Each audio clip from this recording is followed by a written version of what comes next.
So, good morning. Ito yung ating mga pipino. And may napansin tayo today, no?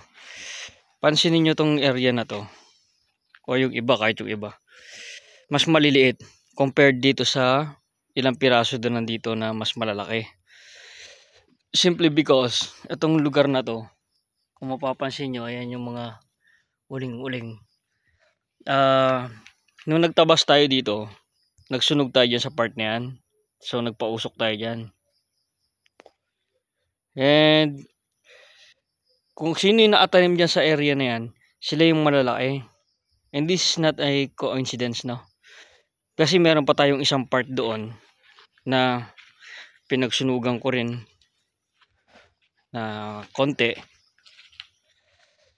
Ayan.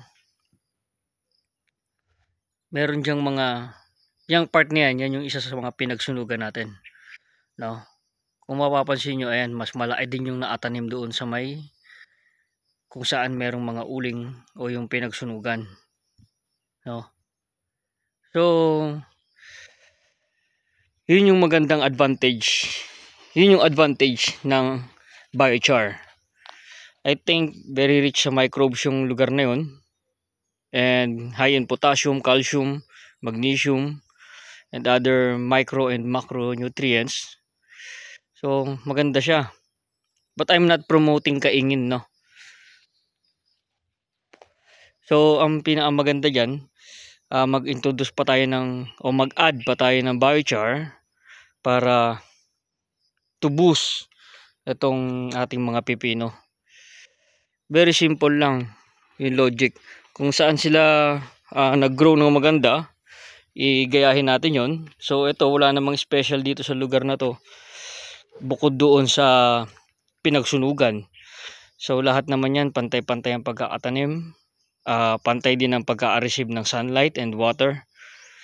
Pero mas malalaki dito sa part na to. So that is simply because of the biochar na nandoon, tsaka yung wood ash and other micronutrients. So that's our observation for today dito sa ating mini garden na pipino.